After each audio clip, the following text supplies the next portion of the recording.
One world currency. The New World Order. Those are the roots of trouble.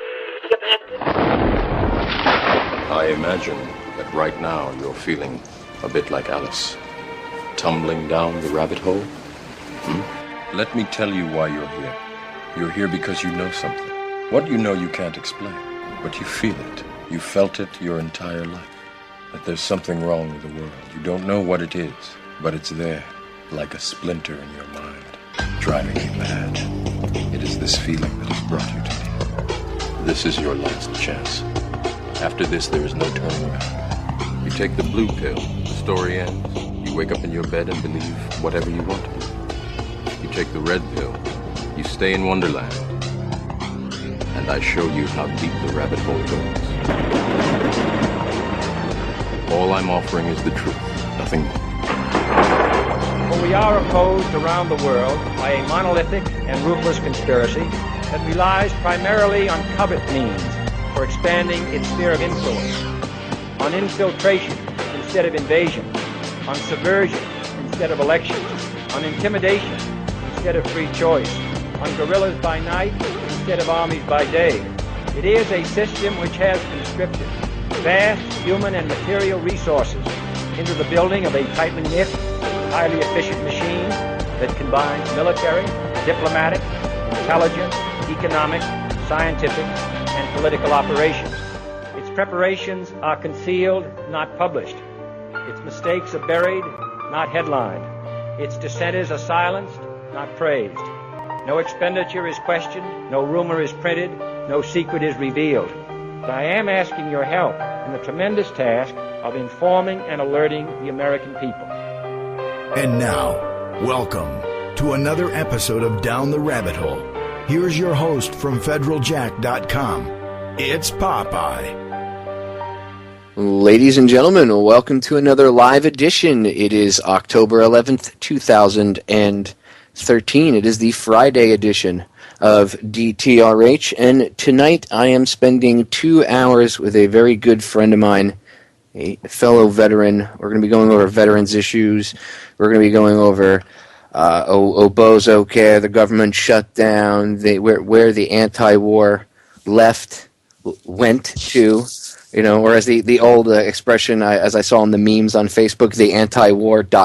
left, like as in they're gone. We're going to be getting into a number of things, but I want to introduce him, bring him up. I want to start picking his brain right away because there's just not enough time to get into everything. Let me welcome my guest, my good friend, veteran, hell of an activist, great human being. He's in charge of, I know he's a coordinator for the Central Florida chapter of Veterans for Peace. But he's so much more. He's just an all-around great guy. My good buddy, Phil Restino. Phil, welcome back to the broadcast. Oh, thank you, Popeye, and I'm glad to be back on air with you. It's a real treat, and the last time I really enjoyed the show. Well, I'm excited because I got you for 2 full hours now, and there's a ton of things. We were talking off air about the prisoners of war. You heard my broadcast I did last week, Friday, about that. Powerful stuff. We were talking about Larry Weaver. I want to pick your brain about all this stuff, but first and foremost, I want you to go ahead. I want you to take 2 minutes, however long it takes. I want you to plug all of your YouTube channels and wherever anybody can get in touch with you and all the work that you do right off the bat, and then we can get into the nitty-gritty, because if we don't, I'll forget to have you plug. Okay. Can you hear me okay? Loud and clear. Okay, great. Well, as you mentioned, Popeye, my name is Phil Restino, and I'm the coordinator for the Central Florida chapter of Veterans for Peace. And our chapter's been around since summer of 2005. And we do have a website that this woman's working on, but it is active, and it's CFL, Charlie Foxtrot Lima, veteransforpeace.org. And we also have a YouTube channel, youtube.com/Central Florida VFP. And there's a lot of good stuff on there. Bob Tuskin, the independent journalist and radio host out of Gainesville, and Harold Save up there in Gainesville. There's a bunch of their work on our Central Florida VFP channel on the YouTubes. And I'd like to tell you a story a little later, if we can remember, how Reverend Jones almost stopped the war, and that's a story in itself. But I do want to also mention we on that website of ours, and maybe you can link it on yours too, if possible. We have a tribute to Dr. Robert M. Bob Bowman, who recently passed away in August. You know who he is, but maybe some of the listeners, not all of the listeners, may know. He's the fella that was the whistleblower on the Star Wars program when the guys during the Reagan administration wanted to use the Star Wars defense program as a first strike offensive weapon. And ever since then, he's been a activist for peace and justice, Vietnam Veterans Against the War, Veterans for Peace, and his own organization, thepatriots.us. And hopefully we could talk a little bit about Bob, and he was a celebrated member of our Central Florida chapter. So there's a few website links that folks can go to, and hopefully they will, and spread the word. Well, Phil, you do a lot of work, and I appreciate the stuff you've done in the past. There's a lot of videos that you guys have released, Veterans for Peace, through your YouTube channel and stuff that have been linked up on major websites. Yes. So well done with that, and kudos to you for all the work you guys do. I want to ask you about something that's near and dear to your heart, and I know it's near and dear to my heart. I want you to tell me, how do you feel, first off, about how they're screwing with veterans right now? I mean, obviously we don't have money for the VA, but we have money to keep, bombing other countries and putting missiles into people's backyards. Like I said, 4 weeks ago, we had enough money to park 1,000 missiles into Syria. That's what, remember, CNN was, we can put 1,000 missiles in there. Suddenly we don't have the money to pay for veterans and stuff. So, does it piss you off that they're obviously using veterans as an emotional ploy and trying to play on people's emotions and scare the general public into pushing for, oh my God, we need to raise the debt ceiling? And people don't even know what the debt ceiling is. Right. It's disgusting. If you want my heartfelt opinion, I believe it's disgusting what they're doing to people, all for the purpose of politics. This whole government shutdown and debt ceiling and all this crap. In my opinion, it's a bunch of crap. I believe it's designed to bring the flocks back to their respective, reservations, so to speak. Or, we got to have the Democrats have half the people get back to joining up with them, and then the Republicans the same thing. You see, you got to blame it on the Republicans or the Democrats, whatever team you're subscribed to.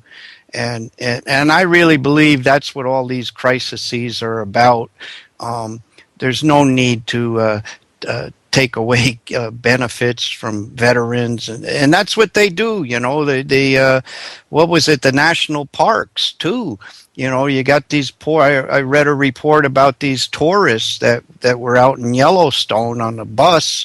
And, they thought they were all being arrested, and they couldn't even get off the bus to use the restroom. These cops are, I don't have much good to say about these cops who are carrying this crap out either. But I don't know if that's answered your question. Oh no, that sum it up. I mean, how are you gonna bust a World War II veteran's balls? How how are you going to stand there? How do you look at yourself in the mirror? You know what I mean? Like, this is what I ask those people that animate those costumes, Phil, is how do you look at yourself in the mirror when you go home? And that's a damn good question to ask. And I think more of us, should do that when we have the opportunity. Don't be a wise guy. Don't provoke conflict because it's not going to be successful. But I think that goes even further, Popeye, when you just look at the guy sincerely, whatever cop it is that's, busting up a 90-year-old World War II vet in a wheelchair, you just look them in the face and say, how do you do this? How do you live with yourself? You don't have to do this. And just as a man to man, and I think that's what more of us need to do. I don't have much good to say about these cops that are carrying this stuff out, because what it really is, it's what happened in Germany. If you want to really compare it to something in history, this is what happened in Germany during the 30s and, the rise of the Nazism there. That's what these cops are doing. And people, too. People are going along to get along, man. Everybody's afraid. And it really is disappointing how but as far as these veterans and pulling that crap on these veterans, it's disgusting. And these people need to be told as much. What you're doing is disgusting. But do you know what else I found out?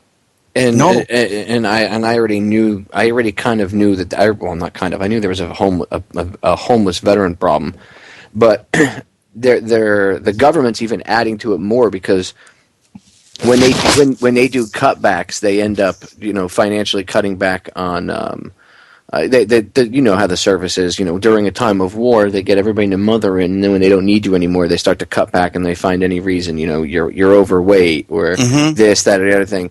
And they've already gone through the fatties, as they call them. So now and a lot of that, by the way, isn't someone that's overweight. They go by that the pinch test. Yeah, that stupid test, which is everybody's body is different. So they try to put you this one size fits all umbrella. That's done on purpose. But now they're putting guys out for.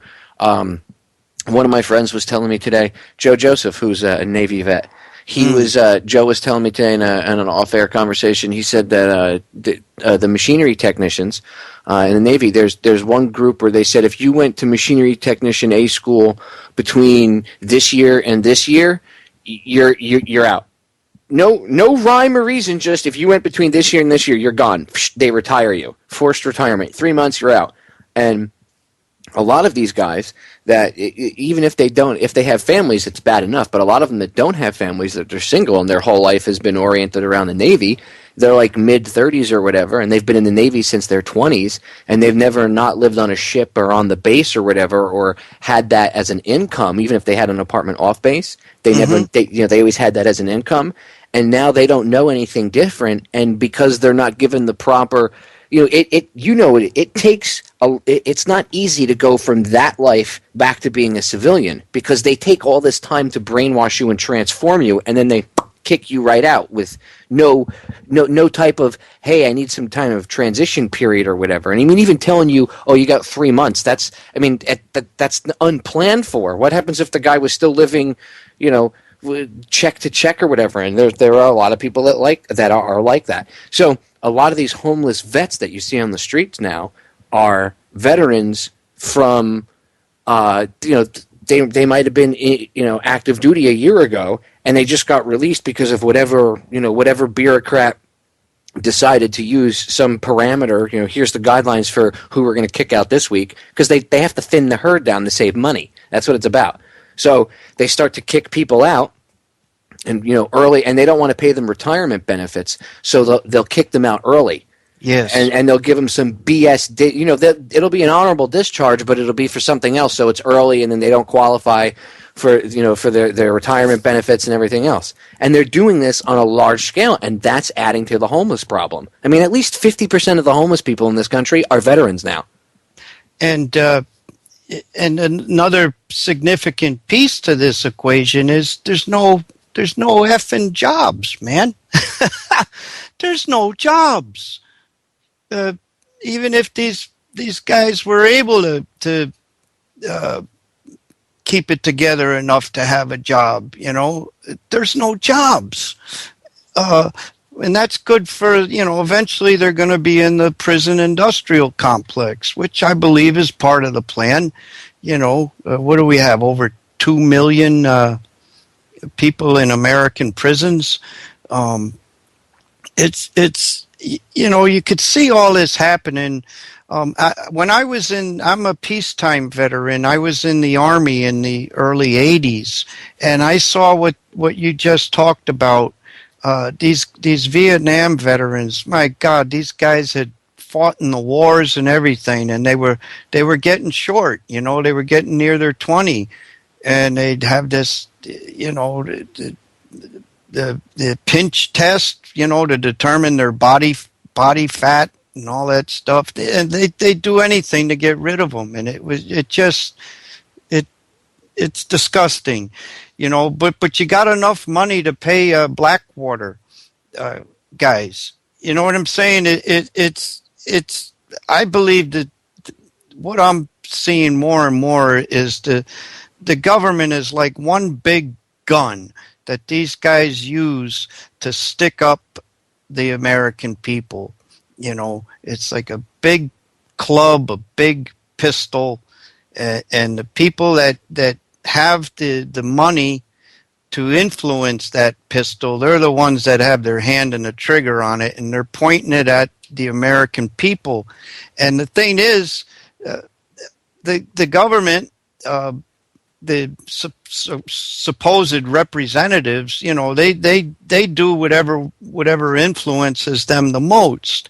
And we have 330 million Americans, and you don't need all of that to counter this money influence. And people, we're the answer, Popeye. It's not electing a congressman. It's not electing a president.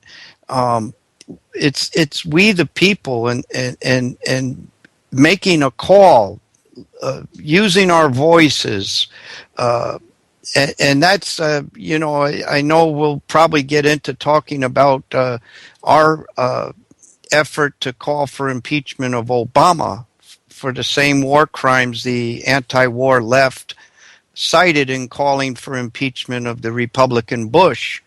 And this is something I'm already getting off track here, but this left-right divide is we're killing ourselves, man, with this. And I mean the people. Forget the government. It's the people that have this loyalty to party, and they don't even know it. I mean, you look at, and there's a lot in place to keep this divide. And I believe a lot of this government shutdown is for the purpose of getting people that were kind of drifting off and thinking for themselves back in their respective camps. You have a big crisis. People are worried about, hey, am I going to get my check next month?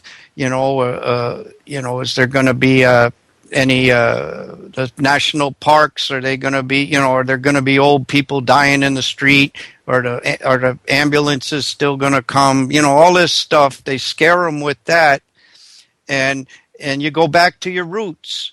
If your roots were being a Democrat, I mean, people identify themselves as a political party member, my God, or a Republican, and when things get hairy like this, and you've already wandered off the reservation somewhat and actually started thinking for yourself, but then it gets ugly, they know this, and that's when people return to their respective camps, and that's necessary for these powers that be to continue unabated, is by us being divided with this left-right Democrat-Republican thing. And oh man, I could go on for hours about it. So no, you're right. You're absolutely right. And they use fear as a huge tool. They use it to scare the crap out of everybody, Phil. They do, I mean, I know it sounds repetitive to say that and maybe redundant, and somebody would say, well, Popeye, you always say that they use fear, but, what do you mean? Well, I mean, just turn on the TV. Mm-hmm. Do they ever come on and say, hey, things will be okay?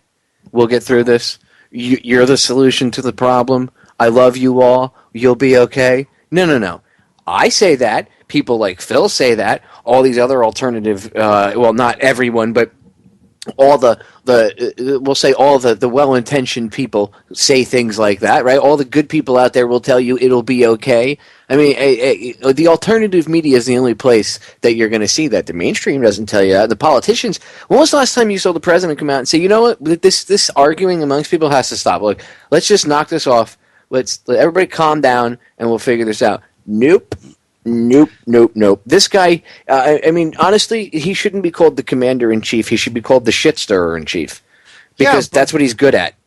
And if it wasn't him, it'd be somebody else, Popeye. Well, they're puppets. And I try to tell people that too, because that's another part of this play on us, is that you're personalizing whoever is in there at the time, and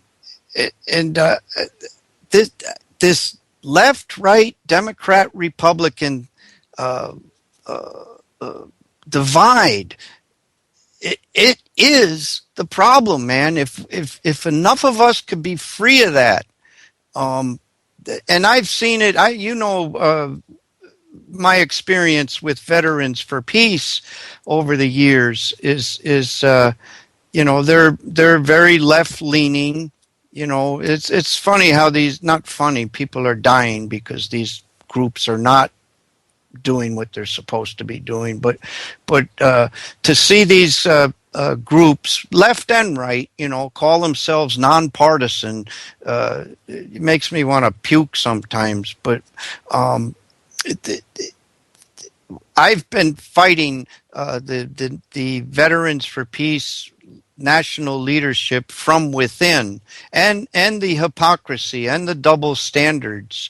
We lost a lot of our members over the more recent, during the Obama years, because Veterans for Peace has not applied the same standard of a public call for impeachment for the very same war crimes they were screaming from the rooftops over when it was the Republican Bush doing it. Code Pink did the same thing. Oh yeah, and another thing is, and I'm not bashing anybody. I'm just being honest. I mean, you can go look. This right after Obama got in, suddenly a couple representatives. I won't. They shall remain nameless. You can go see it yourselves. But representatives of Code Pink flew over to Afghanistan. Yes. And said, "Hey, we're down with the Afghan war now because it's giving Afghan women equal rights." Yes. And I was like, but 6 months ago, not even 6 months ago, you guys were out in the street all the time protesting about how Bush was evil and war is bad and everything. But now that your guy is in, boom, it was like attitudes changed, and it just goes to show you that where was their heart to begin with? And I've had this fight with people. That's why I say, where'd the anti-war left go? I remember when Bush was in office, they were out there, 9/11 was an inside job. 9/11 was an inside job. Now it's like, oh, President Obama's in, everything's all good. Yeah. Well, and my girlfriend, Kathy, is the coordinator for the East Central Florida chapter of Code Pink, and has been since 2005. And she's one of the earlier chapter leaders in the when Code Pink was getting up in those early years, and she's got a lot of respect because she's got a lot of integrity and is consistent in adherence to principle. And I remember when that came out after Obama got in, and the women from Code Pink, and I just want to encourage, it wasn't as simple as we think it was, and some of the quotes were taken out of context and all that. But again, they should have been calling for impeachment when we did our chapter, Popeye, of Veterans for Peace. The third day in office in January of 2009, Obama sent drone bombers into Pakistan, a country Bush hadn't even gotten to yet, and killed a bunch of those people. And at that time, the drones were still a little shaky. It wasn't a major part of the program. Look at it now. They weren't even admitting to using them back then. Exactly. What drones? What drones, Phil? Yeah, and the thing is, our man Tom Santoni wrote a piece, and I want to encourage all the listeners, when you can, get over to globalresearch.ca, and in the search bar, type in "Impeach Obama" by Tom Santoni, and he flat out called it right then and there. We've got to call for impeachment. This is the same damn crime, and if we don't start holding these bastards accountable, it's just going to keep on keeping on. And look where we've gotten to now, Popeye. This is like we didn't say no to taking our shoes off at the airport. No, you're right. Now it's incremental, Phil. You are correct. They incrementally do it. That way they can slowly ease us into it. I'm going to cut us off right there. Ladies and gentlemen, don't go anywhere. 3 short minutes. We will be right back with my guest tonight, Mr. Phil Restino. Do not go anywhere. Ladies and gentlemen, we are back. So, if you don't realize by now that this whole left-right thing is a joke, I mean, that's why the front of my T-shirts, which is also the back of the business, my Federal Jack business cards, it's got, I call him Uncle Jack.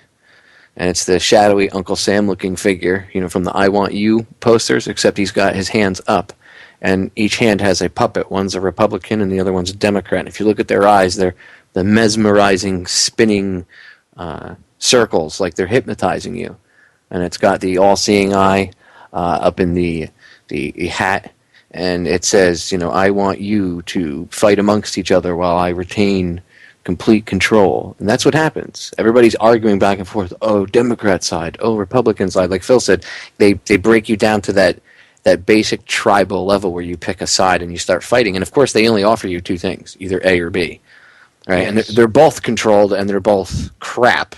And then they get us fighting over it. Meanwhile, they're stabbing everybody in the back. And I want to set something straight before we go on. Whenever I talk about veterans issues, there's always one person or 2 people that'll throw a comment here or there and say, well, screw them, they killed people, I don't feel bad for them, F them. Let's get something straight, okay? Not everybody, and there are people that end up doing bad things when they're in the military, but that's not even why they didn't sign up to do that. Dick Cheney quoted something, and I've talked about this before. Dick Cheney quoted something right before we went into Iraq, and he said we have to, or he didn't quote anything. I should say he said something, and I'm quoting Dick Cheney. He said that we were going to have to embrace the dark side, and you can see the video and just look up Dick Cheney embrace dark side. You'll see the video of it. And what's happening is when you see soldiers committing war crimes, that's any man is capable of evil. Anybody. Don't think yourself above it. Okay. It's what they're exposed to, and some people have a breaking point. Some people, and there's a lot of different factors, but everybody is capable of it. The point I'm making is the soldier is personally responsible, or the Marine or whoever is personally responsible for their own actions, and there has to be personal accountability to it. But it's more than just that. It's exposing them to this dark side, exposing them to this darkness, this evil, that comes with being a death dealer during warfare. Okay, and it goes to show you that warfare should be a last resort option. It should never be the first thing you do. You should not be a political tool, which is what it's. I mean, I guess you could say warfare has been used as a political tool, throughout history, but not to the degree that it's been going on in the past. I'll say 100 to 200 years. It's really, really bad. And when you expose people to this darkness, that kind of stuff happens. And I'm not excusing their behavior. Their behavior is abhorrent, and they should be held, responsible for their actions. But it goes to show you that there's a much larger problem, and that would be the lust for bloodshed and war. We're creating monsters, and then when these kids come back and they realize what they've done or what they've witnessed, and it starts to, they come home and they see a 16-year-old kid, they see their 16-year-old brother, and they're reminded of the kid that their friend shot in the face. Maybe their friend had lost it. Maybe he had become sadistic. Maybe they did themselves. Maybe they had to because the kid had an RPG in their hand too, or an AK, and it was either him or the kid. It's not easy to be judgmental of the individual. And again, each individual, it's on an individual basis on each case. You have to judge it, not as a whole. And again, personal responsibility, each one of them should be held accountable. But that's not the problem. That's a symptom of a much, much larger problem that we need to address, which is this bloodlust and this constant war. It's creating this type of environment. And nobody wants to talk about that. I mean, you notice the one thing that's not talked about is cutting anything during this faux budget debate. You notice that, Phil? There's no cutting. It's we're going to raise the debt ceiling, which is the credit limit, but we're not going to curtail our spending at all. And I wonder about the whole daggone system, as far as funding government and spending and shaking down the American people with taxes and the wars themselves. Popeye, you know this. You've talked about it for years. It's the biggest money maker going. It's why they keep having them. And I heard a program this morning, and they were talking about $40 billion spent on some kind of war on terror or war on drugs or something like that, and it got nothing out of it. And then I wrote back on an email saying, well, the people that got the 40 billion, they're the ones that follow the damn money. And anytime there's a war on anything, war on drugs, war on poverty, war on terror, it's a scam. It's a shakedown, and I do believe we've got to look at our monetary system. How money is issued, and this debt-based monetary system that goes to private bankers. That's we need to follow the money all the way.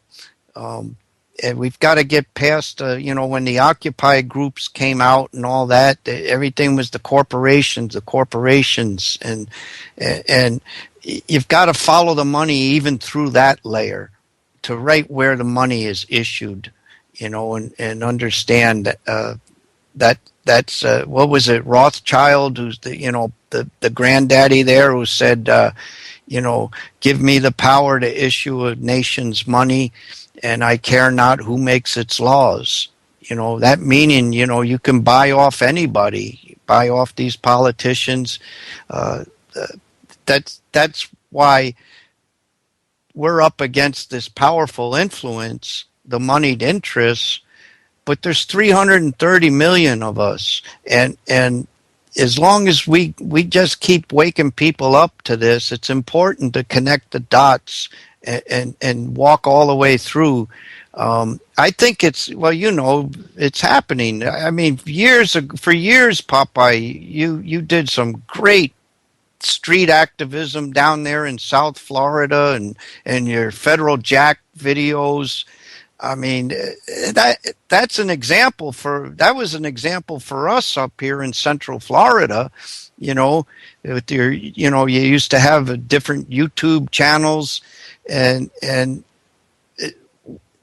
by being an example and showing other people how to be active, I think is the key here. We have to get other people active, and it really is. I remember the first time I went out to an anti-war demonstration here in Port Orange, Daytona Beach. It was these groups. I used to see them every Tuesday on the corner, and I'd toot the horn and give them the thumbs up, And then there was this one guy, one of the organizers there, this fella, Phil Restino, and he had a sign that said, "Park and join us, we need you." And it hit me, what the hell is a honk and a thumbs up doing? Get your ass out there, Phil. So I pulled into the parking lot, and I'll admit, I felt a little nervous. It felt a little awkward being on that corner, holding up a sign, stop the war or whatever.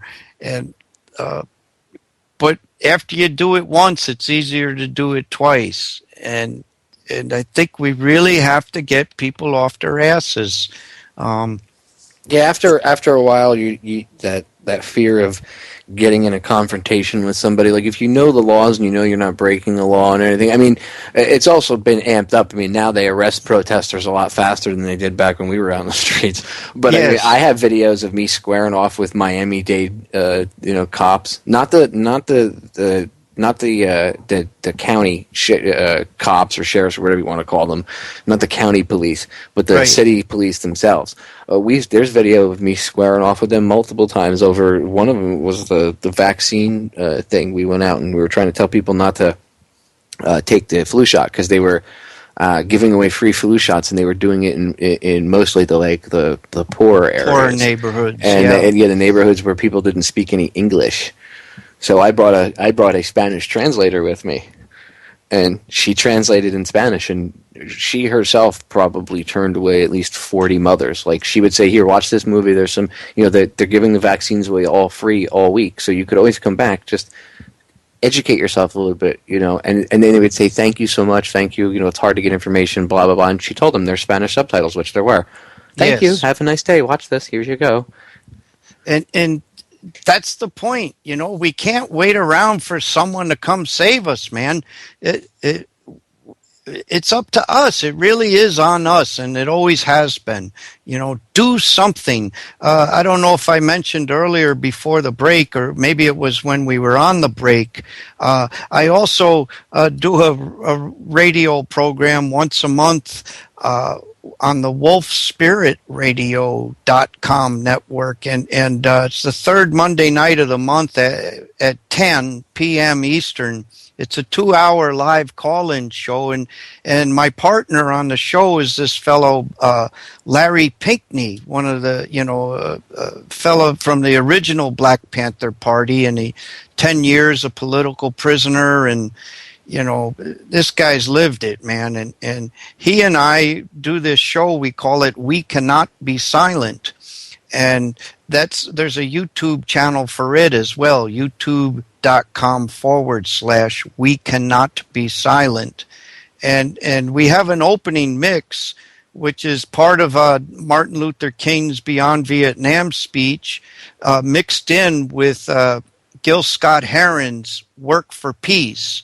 And one of the lines in it is, "Nobody can do everything, but everybody can do something," and just get out there and do something, hand out flyers, be one more body on the corner of that weekly anti-war demo that you know about, do something, because it's on us.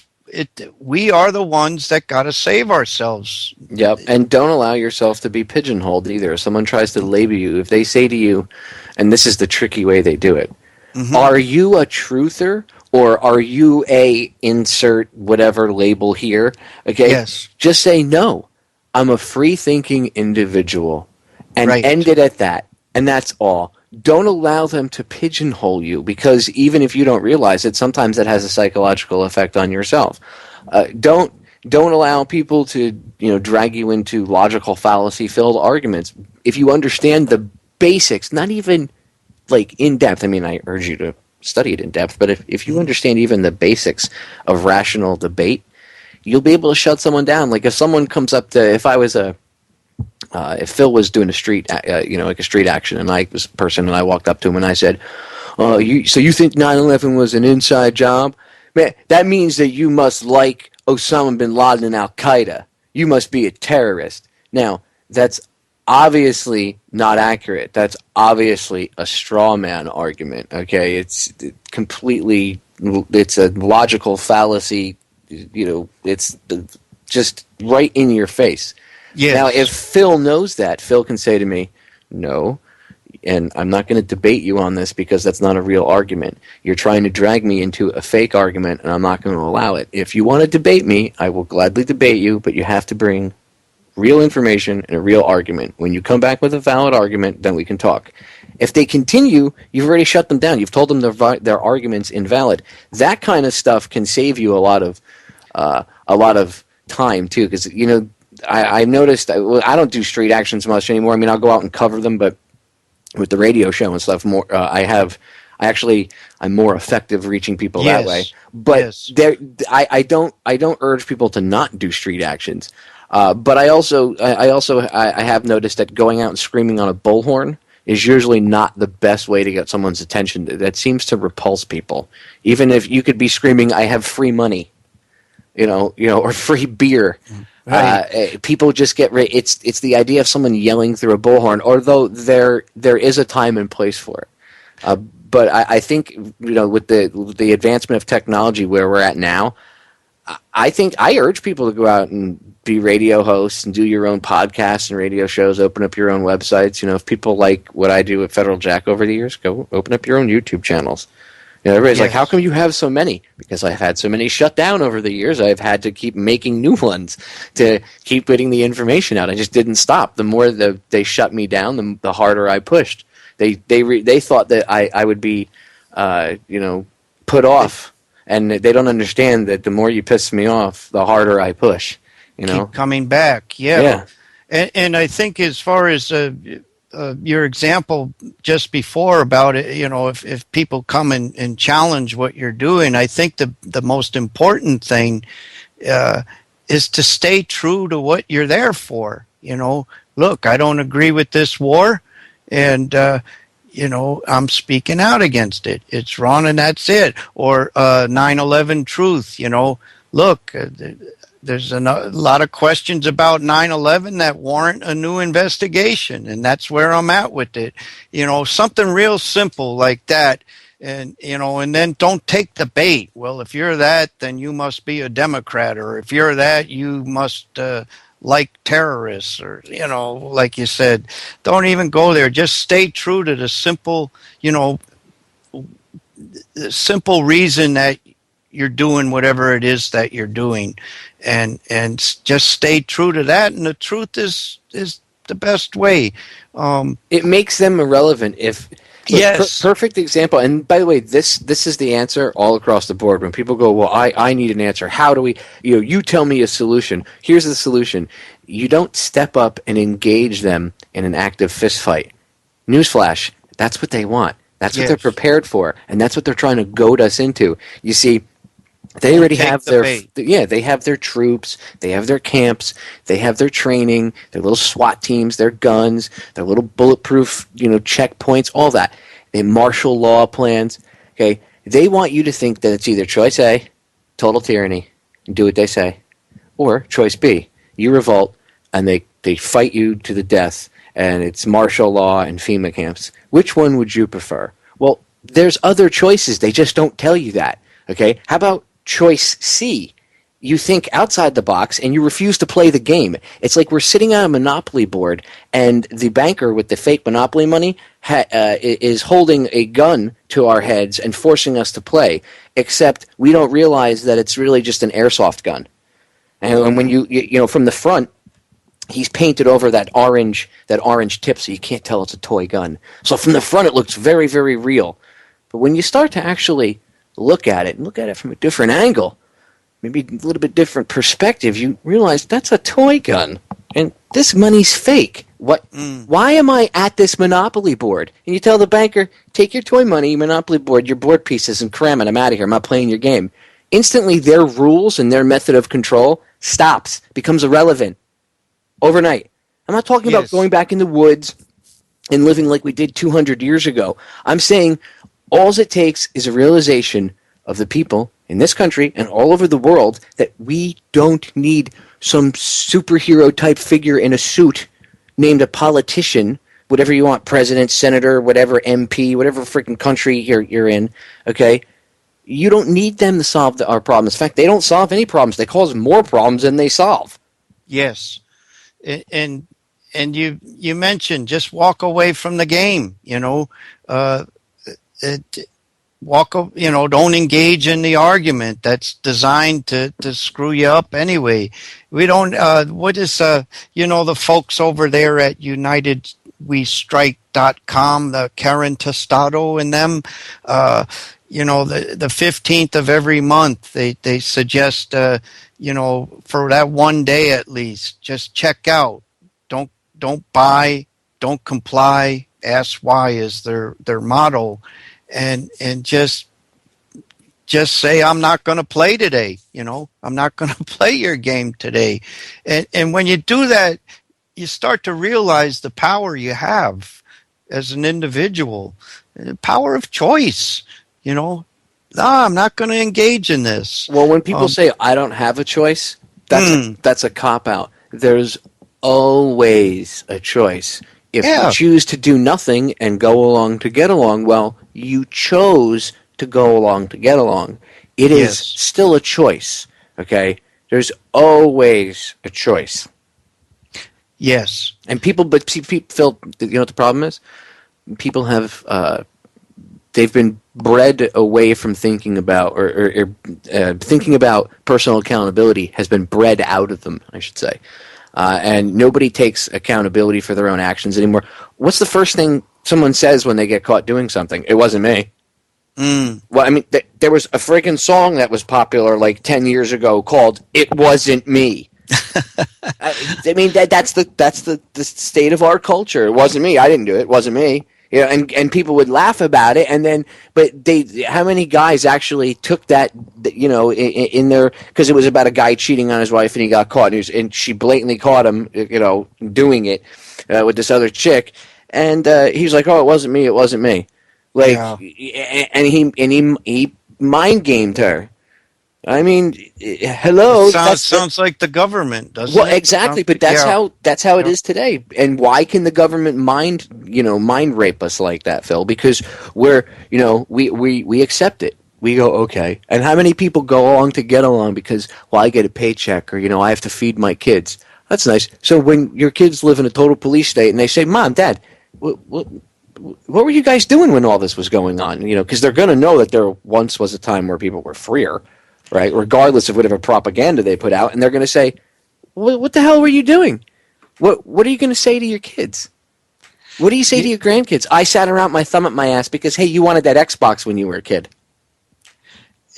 And I think that's the dilemma here. The go along to get along. You don't want to make too much noise, and see. I'm in a position where I'm able to be an activist. Because I don't have a lot of these responsibilities. I don't have a family. I don't have a mortgage payment, so it's easier for me to go out and be visible and active and publicly challenge these things. But there are people that have a couple of kids to feed and a mortgage payment to make, and there's no, the way the job situation here is, these are real concerns, but it gets to the point though where what kind of we're living in a police state, and it gets to the point where, my God, I mentioned earlier before the break, Popeye, when I was trying to make that comparison when Obama, his third day in office, sent drones into Pakistan, and look at where we are now, 4 or 5 years later, because we didn't deal with it then. And I use the analogy of the airports and the TSA and taking our shoes off, because these guys in the blue uniforms said, "Take your shoes off," and we did. We didn't say no then. And now you're to the point where children are being molested in front of their parents, and that's where it's gotten to, publicly That's molested. conditioning. Yes. Because I'm going to tell you what. I can tell you right now, on air, 100% total true. If I had kids, I do not, but if I had kids and I was at the airport, and I don't care if he's wearing a badge, if he says he's the Pope, he could be Jesus himself. You ain't putting your hands on my child. It's that simple. I don't care who you are, okay? And I don't know how parents deal with it. I mean, I know they're in a catch-22 situation. They're trying to travel, but I mean, honestly, this is part of the problem, because the men that were fathers when I was a kid, I mean, there are people that put up a fight, but a lot of these guys that are no longer around, that generation, that World War II generation, if they were younger and if they were the fathers of today, this wouldn't be going on, because there'd be scraps in the airport like you would not believe, because they wouldn't tolerate it. Old school I don't tolerate, I can't fly with my wife anymore because I can't see somebody touch her. If I see somebody touch her, I'll flip out in the airport. I don't care. Someone goes, oh, control yourself. Really? You know what? There's few things in this world that I refuse to control myself with. One of them is when you cross the line with my wife. I have no gray area when it comes to that. None. Period. End of story. And all people should be like that. You shouldn't be allowing your wives to get molested, your kids, because it's conditioning. See, you should get that vitriolic anger inside of you. Okay? That's a natural reaction. And what they're trying to do is they're trying to, I think it's a multiple thing. I think one, they're gauging the reactions and how far along the programming has become, and the fluoride and everything else, and the dumbing down. And the other part of it is also programming people, getting them to understand that this is the way it is. Guys in uniform tell you to sit back and let me grope your 13-year-old daughter's breasts. Hey, I'm a pervert and I'm going to do it because I have a badge and it says TSA on it. Right. And it's conditioning. That's what it is. Yes, conditioning, and shame on us for allowing it. And I've got very hard feelings against the national leadership of the anti-war organizations for this very thing. I know we're coming up on the top of the hour, but one of the things I did want to talk about is how I feel that the misleadership of the anti-war organizations has not only prolonged these wars, but expanded them. And there's two things. Let's pause it. We'll pause it right there because the break's about to sneak up on us. But what we'll do is we'll pick it up right there because that's an important point.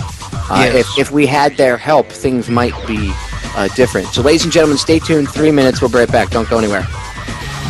Ladies and gentlemen, welcome back to hour number 2 here on tonight's live edition of Down the Rabbit Hole. I am your host, Popeye, from FederalJack.com. Hanging out with me tonight is my good friend, activist, veteran, and all-around good guy, Phil Restino. And we only have an hour left, so I want to get right back into it because there's a ton of things I want to pick Phil's brain about, including I want to get his take on my prisoner of war broadcast I did last week, which I know he heard, and he has inside information from what he knows and people that he knows and stuff about that. So, and John Kerry and all that, we can get into all that in a second. But he was making a good point when we got interrupted at the end of hour 1, and I want to get right back into that first.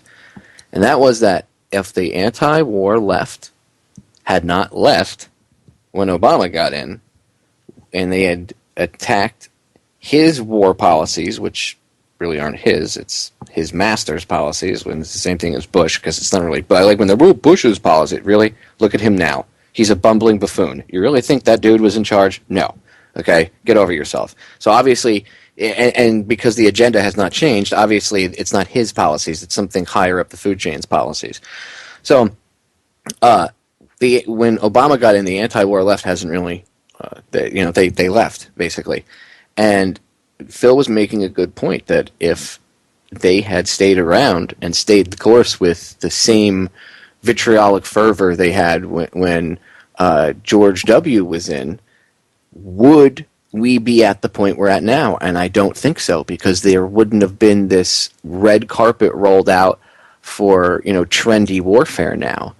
But just like that commercial we play, this satirical commercial that plays, that Chris cut up and made a couple 1-minute commercials about Obama, because Obama helps kickstart World War III. That original video is great, dude. I mean, that's how they are. And I hate to break people down into that they, like segregate them into they're the anti-war lefties, but that's what they label themselves as. They ran around, hey, we're with you guys, freedom, end the Fed, blah blah blah, and then as soon as Obozo got in, war became trendy, and now it's okay to bomb people. I guess drone strikes are okay, Phil. I mean, it's And when you confront them on it, though, Popeye, they say we're just as hard on Obama as we were on Bush. We protest him just as much. I really believe the litmus test here is the public call for impeachment, and I want to make that very clear. The call for impeachment on the public's part. Separate that from Congress and what Congress will or will not do. Our part in it, you see, and impeachment is the people's remedy provided by the Constitution. It's the remedy for the people when we get a president or whoever in office like that's out of control and acting above the law. You don't. Those 4 years in between of pulling the voting booth lever, impeachment was put into the Constitution as a mechanism, for the people, as a remedy, but it has to start with a call for impeachment. Now, what's totally taken the teeth out of that remedy, which has disabled that remedy, is the partisanship in which the impeachment device is employed. And this is where the anti-war movement has had an opportunity for over 4 years now to actually begin to return the power of impeachment back to the people. But they've made it worse because when they were calling for impeaching Bush, it was the left calling for impeaching the Republican. When the right was calling for impeaching Clinton or whatever, right? It was the right calling for the impeachment of the Democrat, and that went a long way. That whole nonsense with Clinton went a long way, also as far as taking away the power, the people's remedy, by making impeachment more and more political in the eyes of the people,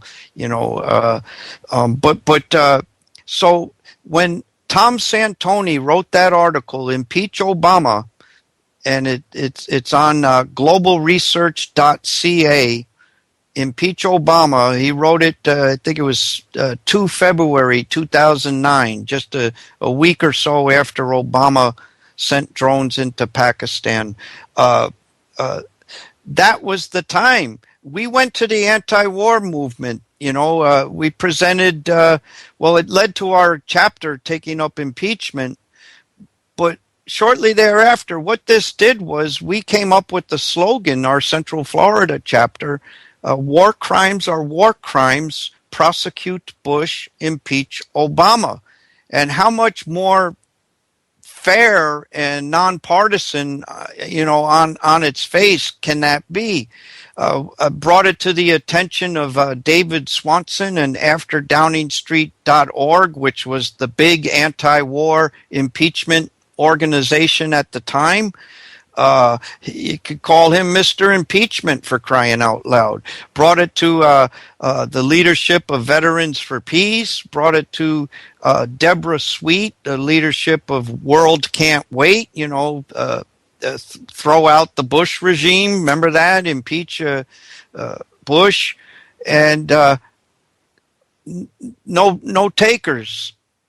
and that's when I started to have another awakening, Popeye. I started to see the gatekeeping, and it was a little more growing up. And then, going back to globalresearch.ca, that's a great website, and the managing editor of it is Professor Michel Chossudovsky, and he wrote some articles about manufactured dissent, and it describes how these organizations are either infiltrated or funded or one way or another compromised at the top, so they never really come to the point of actually affecting the change that they want, or being a true threat to the powers that be. And it's called manufactured dissent, and it's very much like a Pied Piper. They'll take the flock around with different marches and protests and everybody on this weekend, the theme is going to be this, and have wave the signs in your city and town and book tours and all this crap. It keeps the people busy thinking that they're actually doing something, but it keeps them also from doing something, if you know what I mean. Well, I often, again, it makes me wonder how far down the road would we be now if they had kept up. Because just applied the same standard, just stayed consistent. Exactly, not changed anything, just been but stayed the course that they were on, because because it wasn't about being purely about stopping the war. It was and that's when you find out who these people are. I mean, it was a good awakening. It became trendy. And it's really creepy, actually. Well, they're tied into the Democrats. But it's amazing how fast one's perceptions can change. Like I said, when I saw members of Code Pink go over to Afghanistan, I was like, "What?" And I mean, no matter the particulars, the fact that even if they went over there and they were used, as and they didn't realize they were going to be used, and they were used as a photo op thing. Yes. They shouldn't have put themselves in that position to begin with. Because they should have known better. The level of naivete amongst the people that thought. I mean, I know people that are really well intentioned, and they were like, "Oh, I thought Obama was going to change things." And I look at them, and I'm like, "Wait a minute! 9/11 was perpetrated by agents inside the, people inside the government here, and members inside of other governments and intelligence agencies worldwide. This whole thing was a big event, right? You understand how deep and how dark that hole goes, right? Yeah, totally." But Obama's going to change things, and I look at them and I'm like, but they can't get around that Democrat-Republican thing. But it's like, if you understand that, it baffles me, because it's like, if you understand, it's baffling, isn't it? Well, if you understand the level of 9/11, shouldn't the left-right thing go out the window? Because it should, but that's that's how manipulated and the American people are. These guys have been conditioning the public. I mean, it's something that's passed down to generation too. I look at the New York Italian side of my family. Everybody's Republican because their parents were Republican, because their grandparents. You know what I mean? And you ask any one of them what the three tenets or the three stool legs of the Republican Party platform are. They couldn't even tell you one. Small government, stay the heck out of my private life, and keep the checkbook balanced. They don't even know what the debt ceiling is, Phil. Most people don't. When they hear debt ceiling, they go, "Oh, well, we got to raise it, man. We have to do that for the government spending." And it's like, genius. Do you even know what the debt ceiling is? No. Okay. In simple terms, it's our credit limit. When you get your credit limit on your credit card, can you call your credit card company up and be like, "Yo, I know that I already got 10 grand on the card, and I haven't paid it off yet, but I need another 10 grand. What do you think the bank's going to tell you? The bank's going to tell you to kick rocks until you pay off the 10 grand. So why should it be any different for the federal government? Well, because why? Because 4 weeks ago we had enough money to drop 1,000. I will repeat that. Go back and watch CNN. Yes. When they were laying out, because CNN wasn't debating if we were going to go in. CNN was like, "This is what we're going to do." So you could tell it's already scripted. But they were like, "Probably we're looking at about 1,000 cruise missile strikes. Well, about $1.5 million a pop. That's a lot of money. Where are we going to get that money from?" So we had that money to waste on Syria, but now that we didn't spend that money on Syria, where did it go? What did we spend it on? I mean, it's like either they're not telling us everything, or they have this compulsion where they have money in their pocket and they're like a teenager, I have to go spend it. I mean, it doesn't make any sense. So they're lying, obviously. Yes, and turn off CNN, turn off Fox, turn off the daggone television set, and tune into federaljack.com and any of these other great websites, and just don't even go there, man. You know, it's all crap, and time is short. We don't have time to waste. We had I forgot where I was earlier, though. There was a point I was going to make. The calling for impeachment at that time. You see, what that does is there's nowhere to pass the political football. You know, it's no longer partisan. The call for impeachment. And that's what gets these guys' attention. You know, politicians will go whatever way they're influenced most by. And when there's a threat of them losing their job, man, that's powerful. And, there's more to the story, but basically Richard Nixon resigned under the threat of impeachment, and his own people went to tell him, you know, look, we're going to impeach your butt. You know, and you see what I mean? And then you may have had Professor Francis Boyle on your program at some point over the years, and he's the international law professor who's actually prosecuted war criminals, and he related the story back in 1991 when Papa Bush went into Iraq the first time, and there was a mandate just to kick the Iraqis out of Kuwait and back to their own country of Iraq, but there was also a question, you know, should they all go in, should the U.S. go further into Iraq and overthrow the government, regime change? And there were a number of reasons to not do that, but one of the reasons was that there were articles of impeachment waiting for Papa Bush. Representative Henry Gonzalez of Texas had them ready to go, and Professor Francis Boyle helped draft the bill of impeachment, and Bush was well aware of that. And on 28 February 1991, he called a ceasefire, you know, and that definitely influenced his decision to call that ceasefire and not go further into Iraq, because once he did, that impeachment process would have begun.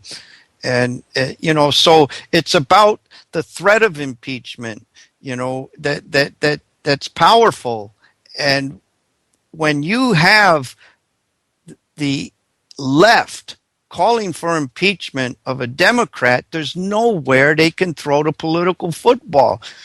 And that's why there was such a strong effort on the anti-war left to keep this idea of impeachment suppressed. And when our Veterans for Peace, we finally got the resolution passed at the 2011 National Convention, nobody heard about it because the national leadership has just squashed it. And I have an article out on activistpost.com. It's entitled Timeline to Veterans for Peace's Vote to Impeach Obama, and it gives the whole blow-by-blow on how the national leadership has suppressed this call for impeaching the Democrat. It is that powerful. And I think that we need to do that. We need to call for it. We already made the call for citing these crimes when the Republican was doing it. And if you're truly anti-war, man, you got to publicly make the call for it for this guy. And I want to encourage people to get behind that.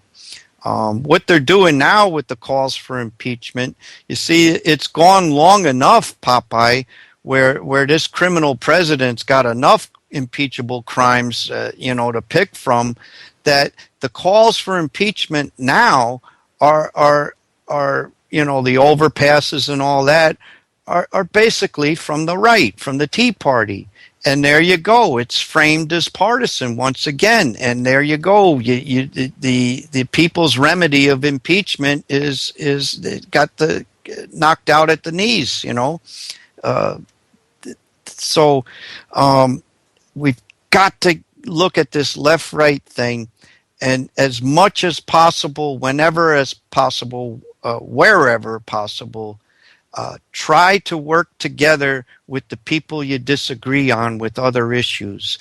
Like the NDAA is one issue where the left and the right can come together on the issue. The POW show that you had last week, Kathy and I went to the POW Remembrance Day, the third Saturday of every September, and we went to the local one, and they did a nice job. But I'm representing Veterans for Peace, you see, and I didn't wear my shirt or anything like that. I came down and I brought 100 copies of that documentary, Missing Presumed Dead, missingpresumedead.com, and also 100 copies of the documentary Blood in the Water about the USS Liberty, and brought them down to these guys. And one was a World War II vet, and the other two were Vietnam vets. But once you mention Veterans for Peace, because of the image, the national image, there are a bunch of lefties that want us, the traitors to the country and all that. That's the reputation they have in the eyes of these guys. But we went there and we talked about the POWs. We talked about the issue, and I was able to share the history of that documentary. Bob Dumas made a promise to his mother as she was dying that he would find his brother Roger Dumas, the POW, and he spent the last 50, 60 years working on that. And I tell him the story, and I had Kathy with me, and her brother is a Vietnam veteran, and you find this commonality, and you try to focus on the commonality as much as possible, and we know we're going to have differences on other things, and you try to build that. It's not easy because this is really ingrained, this our side versus the other side between our fellow Americans, man. We're all getting screwed. They get veterans to fight amongst each other. Yes, with just the separation of, oh, you were in the Army, oh well, I was in the Coast Guard, I can't talk to you, or you were in the Marines, oh well, I'm in the Navy, I can't talk to you, or whatever. And it's like, if you're not in the same service, the older Vietnam era vets don't care. As the guys are getting older, Yes. some of them, most of them, I should say, are beyond that. But there are a few that might not be. Most of them are beyond it, though. But the younger guys, they still, a lot of them, because that's what's drilled into their heads while you're in your active duty. Unless you've worked, hand in hand with them with another branch, then it's different. But still, even then, and joking around is one thing. But sometimes, and not sometimes, it's pushed by the powers that shouldn't be.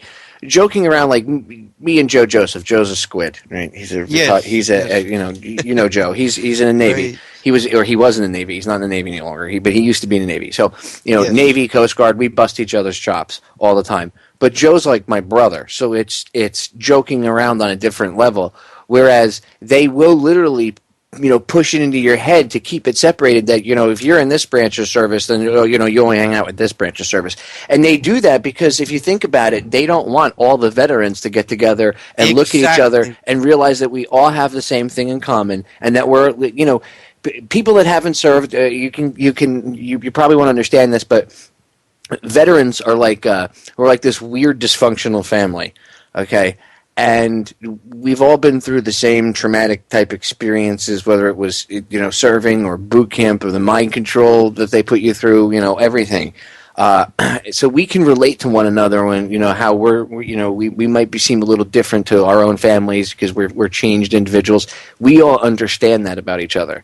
And that's how they keep veterans apart is by, you should only hang out with, Marines should only hang out with Marines, Coasties should only hang out with Coasties. Bullshit. We should all just hang out with each other. And in fact, we shouldn't allow petty differences at all amongst society to keep us separated either. That's how they control us. That's how they keep us nitpicking at each other and arguing. You're this or you wear that or you're this label or you're that label. Meanwhile, they're jamming it to all of us. I mean, hello, everybody, clean the crap out of their eyes and clean the crap out of their ears and realize we're all on the same team. The sooner we realize that, and when people say one world government, and they go, New World Order, New World Order. The New World Order is a concept, okay? Things are going to change. Eventually, we're all going to have to get along. Otherwise, we're not going to be able to explore space and the oceans and everything.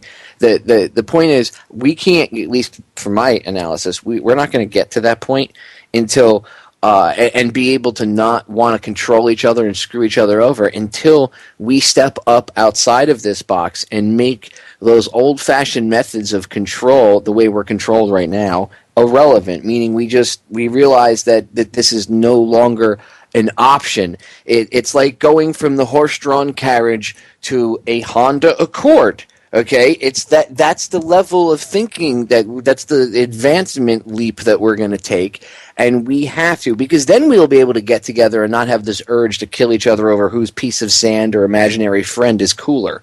Okay, because that's what we do right now. And to whatever races of beings that are out there, the intelligent sentient life out in the universe and the multiverse, they look at us. We must be the most interesting reality TV show ever, because we do the dumbest crap. We argue over the dumbest things. There's more than enough room on this planet for all of us. Okay, you want to worship your own deity? Fine. Who cares? There's more than enough room. Everybody needs to stop arguing over which spot is more sacred than the rest. Stop it. Okay? Everybody needs to just knock it off. It's getting to the point where we're so controlled. Look how the world is today. The world would not be where it is in such a screwed up state if we weren't all arguing over the pettiest of crap. I mean, people flip out over gay marriage, or they flip out over someone's skin color, or they flip out over where somebody went to school, or if someone was in the military, or if they weren't in the military, or this, or if they have blonde hair, or what color clothes they wear. Who cares? Why do we focus on everything that keeps us separated? That's what because we're programmed that way. From the time we're children, we're programmed to only focus on the differences about everybody, and never focus on the fact that we're all the same. Because then you might have some logical thought and go, well, maybe we shouldn't bomb each other because that's kind of detrimental to my health too, and we're all human. And don't we want to explore space and the oceans and everything else? And can't we all just get along? Oh, can't have those thoughts. Problem child. Your kid needs AD. Your kid must have ADHD. Needs Ritalin. Can't have a child thinking like that. All right, break's coming up. Phil, I'm going to cut us off. When we come back, I want to get back into something you mentioned with Bob Dumas, and I want to talk about McCain and Kerry and a few other things. So, ladies and gentlemen, stay tuned. Don't go anywhere. 3 short minutes. We'll be right back. We are back, ladies and gentlemen. Final segment. Before we get into the POW stuff, which we started talking about, there's another Bob that I would like to mention. And we mentioned him a little bit earlier, but not enough. And I'm glad Phil reminded me because I'd wanted to talk about this. And it actually happened while I was in this transition between networks and stuff. So by the time I had gotten back on air, I had completely, with everything else, in the world that's going on, sometimes you forget stuff. And I don't want to forget this. Bob Bowman. We lost a good man and a lot of people don't know who he is. They have no idea.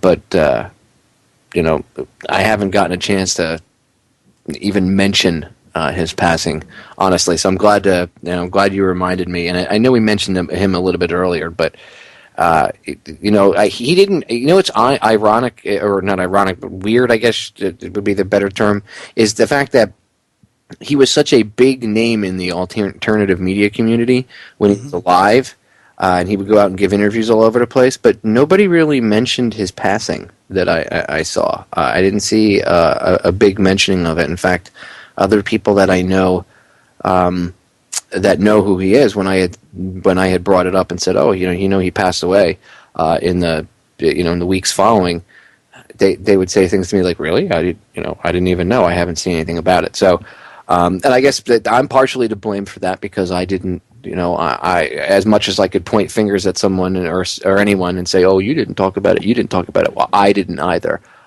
So I want to take a few minutes and talk about Bob Bowman, and then I want to cover Bob Dumas, and I want to talk about John Kerry and McCain. Yes. And I want to get your take on, because you obviously know the film, the documentary, the audio I played. Yes. I want to get your take on all what you know about their scumbaggery, and if you want to give any info out to the listeners about it, that's fine. But first, let's cover Bob Bowman. So, first, I guess take a few minutes, and if you want, just give the listeners an idea, if they don't know who Bob was, who he was, and then whatever any information about his websites or anything else that's still active, because I don't know if his stuff is still going or not now that he's passed. But if it is, anything that you know, the floor is yours, Phil. Thank you, Popeye. And yes, Bob Bowman was a giant. Dr. Robert M. Bowman, the website, he was the national commander of a truly nonpartisan veterans group called The Patriots. It's ThePatriots.us. ThePatriots.us is his website. He was the director of the Star Wars Strategic Defense Initiative programs when they were top secret in the 70s. And during the early 80s, when Reagan came into office, you had guys like Cheney and Rumsfeld around back then, and guys like them taking that defense program and turning it into a first strike offensive weapon from space weapon. And the generals asked they couldn't speak out against it, but Bob had already retired and went into private industry, and they asked him to blow the whistle on this, and he did. And he became internationally known for blowing the whistle on the first strike offensive use of the Star Wars programs. And he gave up a career in private industry. He had IRS hassles, death threats, all kinds of stuff. He was ostracized by his fellow veterans, and this is the price you pay for speaking the truth, But had he not come out and been a whistleblower like that, who knows if those weapons would have already been used by now. But he was a Vietnam veteran, a fighter pilot. He also served flying NORAD interceptor missions here on the coast, and he was also a nuclear and aeronautical engineer with advanced degrees from Caltech, a legitimate rocket scientist, an actual rocket scientist. And he was a member of Vietnam Veterans Against the War. By being in a war himself, he saw the wrongness of the whole thing and became an anti-war activist. And later, when Veterans for Peace came about in 1985, he also became a member of it and was actually a celebrated member of Veterans for Peace because of his being internationally known and a combat veteran and a whistleblower against this Star Wars program, and actually was the featured keynote speaker for 4 different Veterans for Peace national conventions. But what I'm getting to, Popeye, is in 2001 when 9/11 happened, Bob Bowman, as a former fighter pilot that flew interceptor missions, air defense of the U.S., and as an engineer, he spoke up. He said, you don't have 4 jumbo jet airliners fly around in U.S. airspace known to be hijacked for an hour and a half and not have an interceptor go up and intercept them, and who can keep standard procedure from happening? It had to be high levels of the government to stand them down. And then he also said you don't have 3 steel frame concrete skyscrapers blow up into dust and come down perfectly symmetrical in almost free fall collapse, due to office furnishing and kerosene based jet fuel fires. So here you couldn't be any more credible than Bob Bowman in both those instances. And do you think the anti-war movement took his credibility as far as shining the light on the lie of 9/11, which was used to this very day to justify the 9/11 wars? Common sense, you'd think they would be parading them around even more. Well, they threw him under the bus. They distanced themselves from him, and I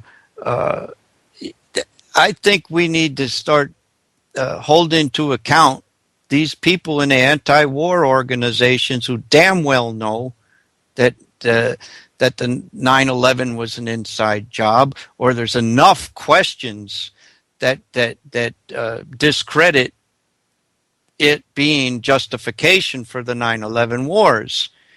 Yet, not only have they not embraced people like Bob Bowman and the architects and engineers and 9/11 truth over these past 12 years, but they've suppressed it. And I can tell you that as an insider, 8+ years in the organized Veterans for Peace. But Bob Bowman would go around the country in his motorhome with his wife every summer doing the Patriot tours, and he was about bringing, getting past this left-right divide, and his events were sponsored by the libertarians and progressives, Kucinich meetups, Ron Paul meetups, and anyone who's gotten past that left-right divide, and he spoke to a lot of people, and I really think it's a crying shame that the anti-war movement did not embrace him, and they actually threw him under the bus. That's pretty harsh. Threw him under the bus, but distanced themselves from him. Because he called out the 9/11 lie, and rightfully so. They were using the 9/11 lie to justify the 9/11 wars. Well, we have there's a fellow named Andy Steele who does a program 9/11 Free Fall, and he did a wonderful 90-minute tribute to Dr. Bob Bowman shortly after he passed away, where a number of people called in that knew Bob over the years, and he mixed in the calls with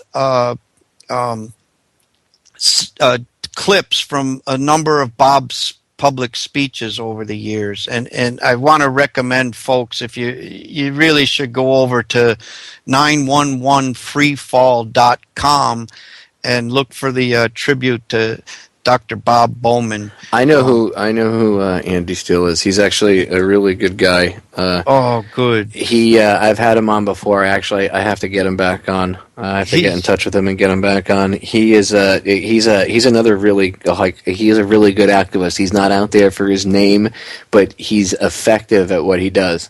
Yes. Thank you. He did a beautiful job with pulling together this tribute, and so I did want to mention that.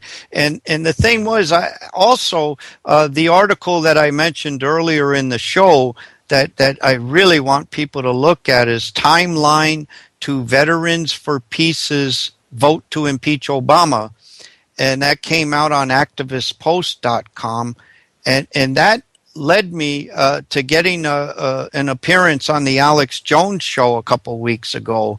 And we have a video there. It was a 10-minute segment with Alex. And I was able to get on air because of that article and share this story about the leadership of the anti-war organization suppressing this call for impeachment, which, again, if the left called for impeachment of the Democrat, just made the effing call, I mean, how powerful that could be. And the leadership of both left and right know that, you know. But we talked about Bob Bowman as well, and how Bob in the later years of his life was really preaching this left-right divide, and you know, America is artificially divided, and he says, look, of course we're going to have differences in how we see different issues, but these are the issues that are affecting us in the same way, and we've got to come together on the issues, you know, like illegal wars, illegal unconstitutional wars. I mentioned during the break that Bob had joined the Oath Keepers, another veterans group that's basically made up of people who are politically from the right, and he joined them and worked real hard trying to get the two organizations of American veterans to come together on these illegal unconstitutional wars, and basically neither side would come together.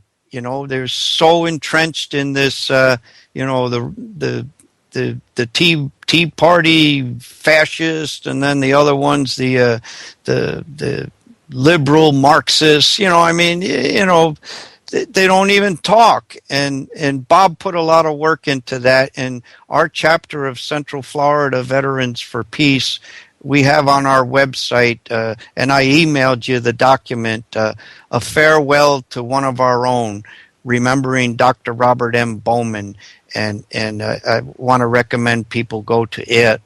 And what we pledge to do, Popeye, is to continue Bob's work of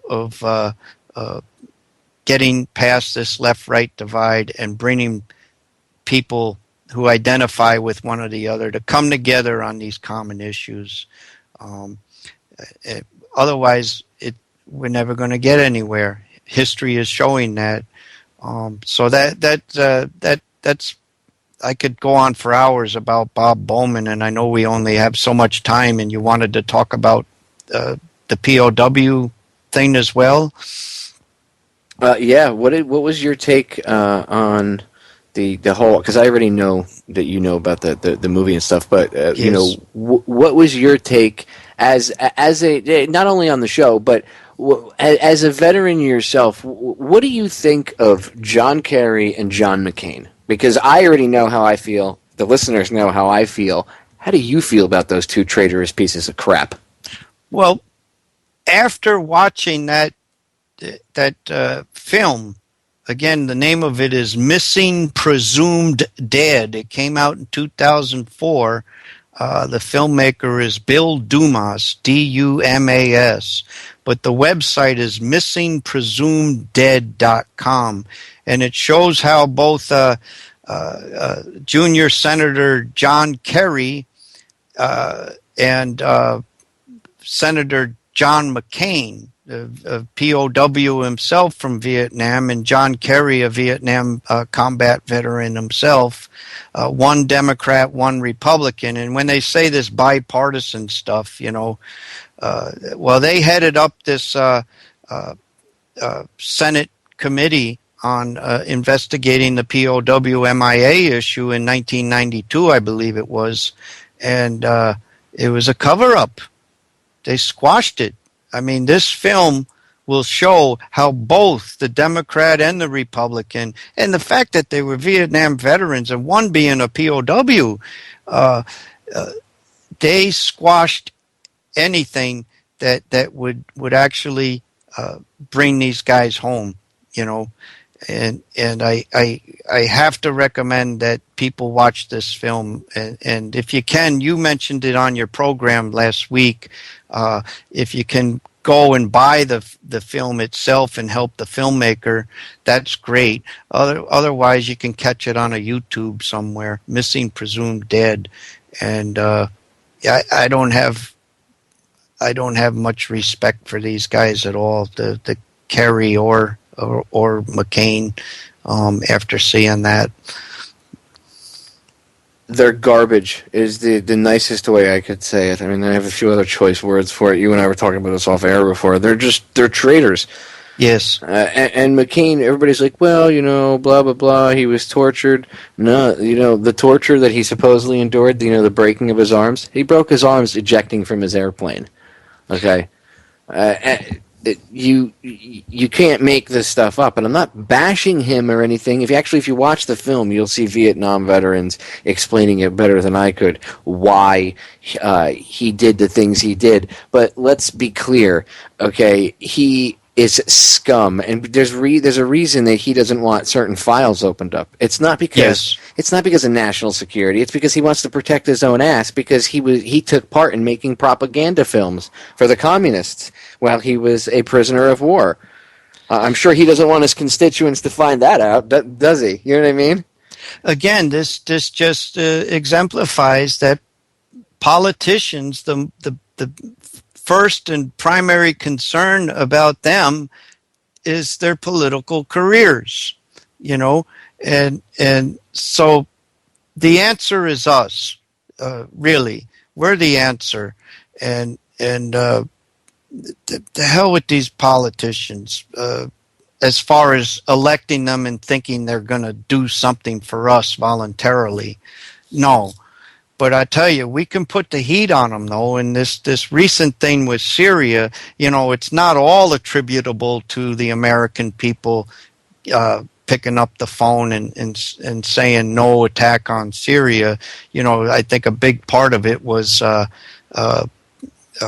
Brits first, their parliament saying no to it. I think that went a long way, and who knows what happened behind the scenes with Russia and all that. But the American people got on the telephone and started ringing the phones off the hook for their members of Congress, and the pressure was enough where it influenced these guys to not give the green light. And I think that shows our power if we elect to use it. We don't have it until we try to use it, I do want to mention our YouTube channel, which includes the wonderful 5-part interview you did with USS Liberty survivor Richard Larry Weaver a year ago.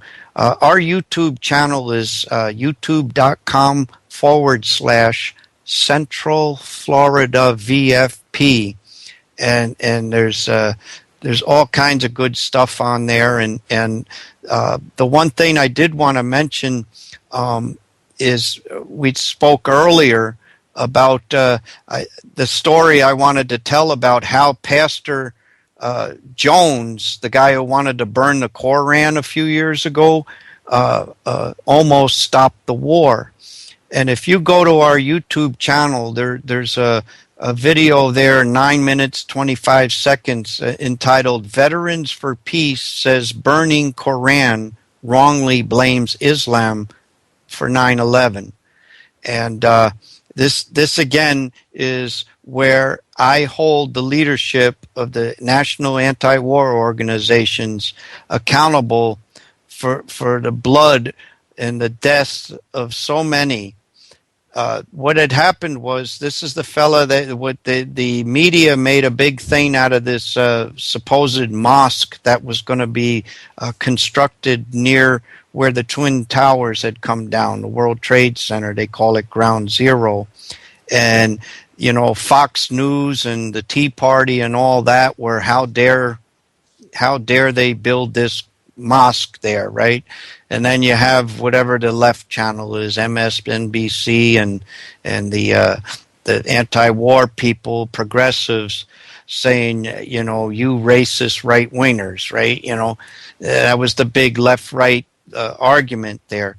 Well, that demonstration was for September 11th, 2010 in New York City, and it was being headed up by Deborah Sweet and World Can't Wait. And they had speakers like Cindy Sheehan there and Cynthia McKinney, other big-name people. And at the same time, they were also having a 9/11 Truth Conference, right, in New York City. And I took part in that. Brett Bracewell of We Are Change Orlando and I drove the spotlights up there to New York that were used in that third beam, you know, for World Trade Center 7. But what I'm getting at is Deborah Sweet, Cindy Sheehan, and all these anti-war people were sitting in the row right in front of me the night before this protest, right?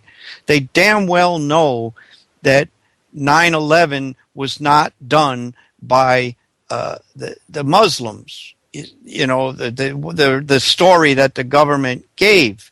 And we had proof here that the only credible admission to bringing those any of those buildings down came from a non-Muslim, Larry Silverstein. The Muslim one was waterboarded 183 times, and the government told us he said that. He confessed to it. You know, we never saw it come out of his mouth, right?